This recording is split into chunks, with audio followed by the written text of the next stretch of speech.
As you can see now, it is completely closed. And I'm just doing some testing. I'll switch out the power wire here for open. And you can see it starts moving. And then press start open.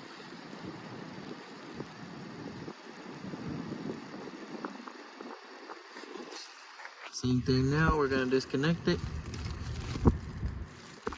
Put in close. It's closing.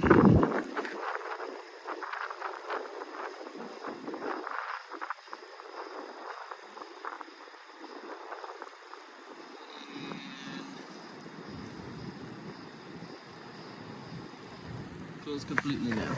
So save them a couple bucks there on having to replace this zone system or the dampers. I'm still gonna seal this up, seal everything up. It should be good to go for now.